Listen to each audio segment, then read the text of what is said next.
flash actu du web, du digital et de la tech de ce joyeux mercredi 12 juin 2024. C'est maintenant, réagissez dans les commentaires. Si vous voyez cette petite pastille sur les réseaux sociaux, dites-vous que ce flash actu est enregistré en live, pendant le live de Renaud Décode. Ça se passe tous les jours de la semaine, du lundi au vendredi, à partir de 11h45 sur les réseaux sociaux live. Venez nous rejoindre sur Twitch, sur TikTok Live, sur YouTube Live pour participer, échanger. Après ces actus-là, c'est ce qu'on fait tous les jours. Des petits tutos, des petits conseils, c'est magnifique. Mais pour l'heure, c'est l'heure des actus. C'est parti, c'est maintenant.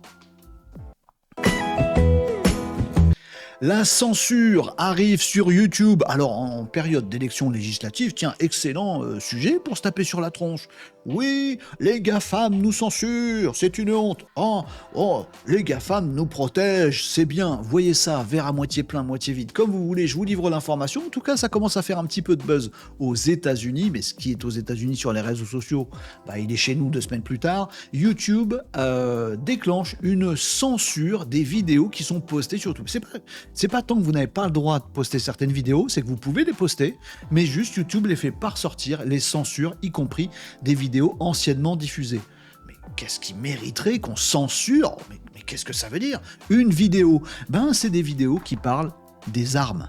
YouTube a donc sorti un petit communiqué officiel et commence à passer à l'action en expliquant qu'il va censurer toutes les vidéos qui font la promotion des armes, quelles qu'elles soient. Et donc il y a un compte YouTube assez connu aux États-Unis qui s'appelle Print, Shoot, Repeat, imprime, tire, répète, j'aime bien, bon nom de chaîne, qui lui fait des armes en 3D. Il accompagne les gens pour que vous puissiez créer avec des imprimantes 3D des répliques d'armes ou des armes factices. Et il fait la promotion des armes. Il fait surtout la promotion des imprimantes 3D.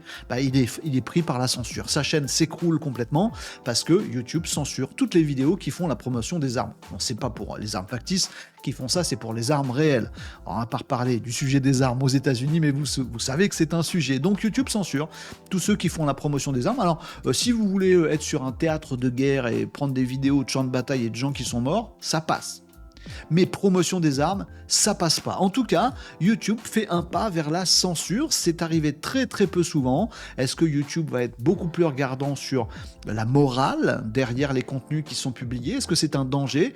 Est-ce que c'est à YouTube de modérer ? Est-ce que c'est aux utilisateurs de faire gaffe ? Est-ce que ça doit être fait après ? Et je sais pas. En tout cas, YouTube en a décidé ainsi. Tout ce qui est promotion des armes, ce sera censuré par YouTube. Et pour info, tout ce qui est impression 3D, ça va être interdit aux moins de 18 ans, donc sur les comptes YouTube enfants. On va surveiller ça de près, et on espère que ça ne prendra pas des proportions pour aller trop loin dans la censure, mais peut-être que ça puisse quand même protéger tout le monde des trucs qui sont moralement discutables. Est-ce que c'est forcément les GAFAM qui font la morale ? On suit ça de près, les amis.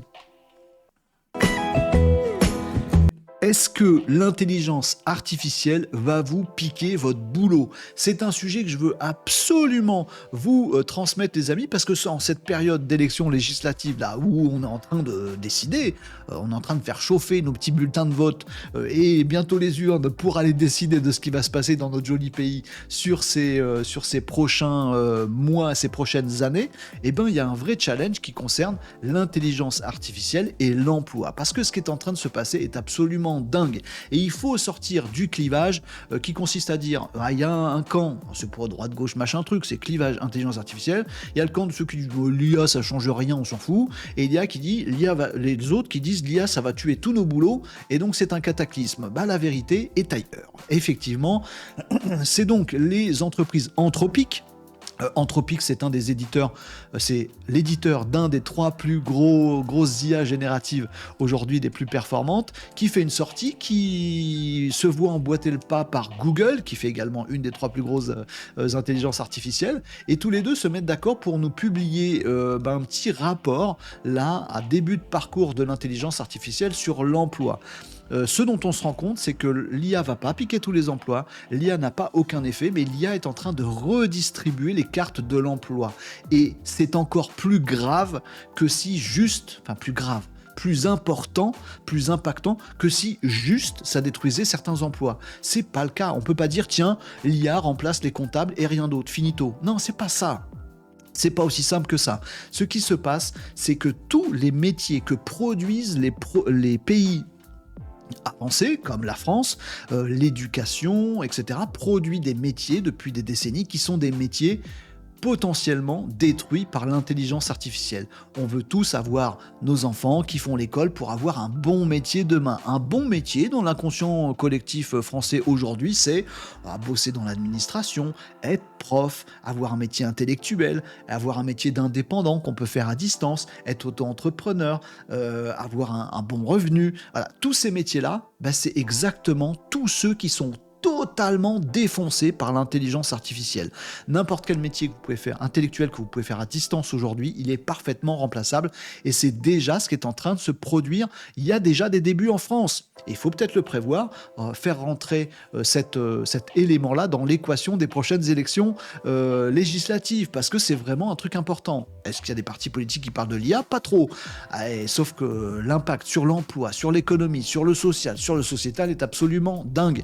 Il y a déjà en France des débuts de ça. Tous les métiers à gros revenus, intellectuels, indépendants, administratifs, éducation, cognitif, tout ça est en train de s'effondrer. On a de moins en moins de boulot disponible là-dessus. Les gens qui ont plus de 45 ans ne retrouvent pas du boulot parce que ces prix-là, l'IA va tout bouffer. Et de l'autre partie, si vous avez un métier d'expérience, un métier de gestes précis, un métier complexe d'artisanat par exemple, ces métiers-là sont pas du tout impactés et on manque de ressources. Alors il y a du chômage qui se crée sur les premiers, et ça va s'accentuer, ça va être remplacé par l'IA, va falloir reclasser tous ces gens-là et c'est un challenge dingue. Et de l'autre côté, on a des métiers artisanaux, etc., qui ne sont pas du tout impactés, qui sont déjà en manque de ressources dans notre pays, la France en l'occurrence, où il y a déjà pas de chômage, on a besoin de gens pour faire tout un tas de choses dans la restauration, etc., et on n'en trouve pas. Et bien ces métiers-là, c'est ceux qui ne sont pas remplacés par l'IA. Bref, il y a un petit cataclysme, un schisme, une scission, une fracture qui se prépare et qui commence là sous nos yeux. C'est les patrons d'Anthropic, de Google et d'autres qui nous annoncent tout ça et qui nous expliquent tout ça. Et c'est un sujet dont les politiques doivent s'emparer. Actu un petit peu longue, mais sujet très très très grave dont on doit s'emparer en ce moment, à mon avis.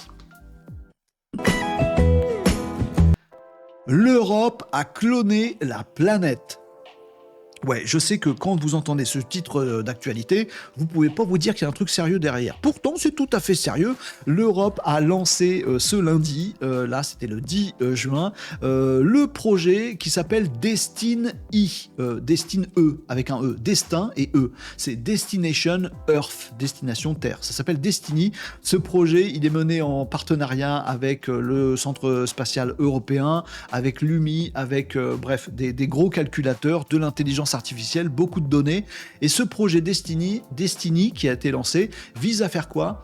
À avoir un jumeau numérique très précis de la Terre, de la planète Terre. Voilà, d'avoir un double numérisé de la planète Terre. En gros, énormément de données qu'on met dans un système pour pour pouvoir modéliser complètement, faire un jumeau numérique, ça s'appelle comme ça, de la planète Terre. Voilà les courants marins, voilà les courants aériens, voilà la météo, voilà l'hygrométrie, voilà machin. On prend plein de données, des monstres de données, et on les met dans ce jumeau numérique. Ça sert à quoi ? À la sauver, la planète, à voir l'impact de tout ce qu'on peut faire. Tiens, si dans tel pays, on baisse de 20% l'émission de trucs carbone, machin. Tiens, si on se met à faire des routes de train plutôt que maritimes pour les cargos, machin. Tiens, si, on peut faire des tas de tests, non pas sur la Terre en réel, parce que si on se morse trop tard, mais sur le jumeau numérique de la Terre. C'est prévu pour 2030. Allez, ça prend un petit peu de temps, c'est surtout des données qui manquent et ce système qui est gigantesque avec un super calculateur qui se trouve, je crois, en Finlande, c'est l'Europe qui fait ça, un jumeau numérique de la Terre pour pouvoir avoir des réponses. Là, on va pouvoir dire aux politiques, là, qui savent jamais sur quel pied danser, on va pouvoir leur dire non, en fait, on a regardé sur le jumeau numérique, si on bouge tel truc, l'impact écologique, il est celui-là. Voilà, on saura, grâce à ce jumeau numérique, à l'avance, quel est l'impact de ce qu'on pourrait faire. Et donc, prendre les bonnes décisions. Est-ce que l'IA, la technologie, les supercalculateurs sont pas finalement au service de la planète ? Dans cet exemple, si, on a hâte d'être en 2030. Il est où le Yuki ? Il est où? Il veut un sucuk? Qu'est-ce qu'il fait? Qu'est-ce qu'il fait? Votre chien peut parler à partir de maintenant, les amis. Vous étiez pas au courant? Parce qu'on peut faire des dingueries avec l'intelligence artificielle. Et donc, il y en a qui se privent pas de faire des dingueries. Voilà. Et ben, la nouvelle dinguerie, c'est le chien qui parle. Non, alors c'est pas un robot chien. Non, votre chien. Un chien, des vrais chiens, des chihuahuas, des gros, des petits, des moyens, vont pouvoir être compris grâce à l'intelligence artificielle. Clairement, moi qui suis un fan de tout ce qui est web, digital, tech, moi qui vous partage tous les jours de la semaine en live sur Renaud Décode, toutes les actualités, tous les petits tutos, conseils, les petits hacks, les super trucs qu'on peut trouver dans le web digital et la tech, je pense que cette actu sert à rien.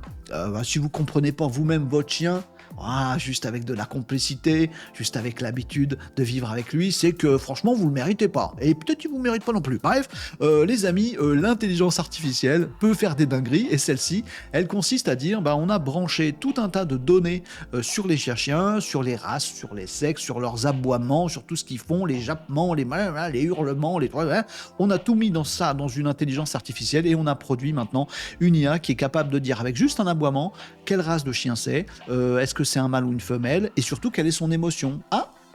Ça c'est un mâle chihuahua qui va vous bouffer les mollets parce qu'il est colère. C'est bien, j'avais pas compris. Enfin, il est attaché à votre mollet. Vous aviez besoin de cette IA pour le savoir? Écoutez, en tout cas, cette IA existe et elle est très très performante. Alors, il y a sûrement des cas dans les centres d'accueil pour les animaux, par exemple, où ça peut être utile. Dans certains cas, j'espère que vous et votre animal de compagnie à la maison, vous n'aurez pas besoin de celle-là d'IA. Mais il y en a plein d'autres qui vous seront utiles, les amis. En tout cas, l'IA qui fait parler votre chien, elle existe.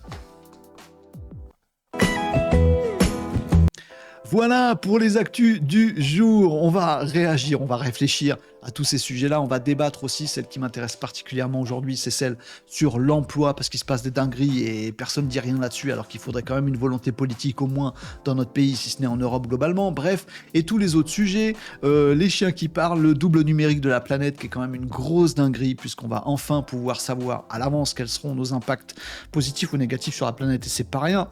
Bref, YouTube et la censure, on va parler de tout ça, mais on va le faire en live. Si vous voyez cette pastille vidéo sur les réseaux sociaux, sachez que juste après ce Flash Actu, nous on débat, on réagit, on fait aussi des tutos, des conseils, on s'entraide, on répond à vos questions, et c'est en live sur les réseaux sociaux de live, donc Twitch, YouTube Live, TikTok Live, et c'est tous les jours de la semaine, du lundi au vendredi, à partir de 11h45. Rejoignez-nous, ça s'appelle Renaud Décode et c'est vachement bien. Merci d'avoir suivi ces actus, nous on en débat maintenant en live.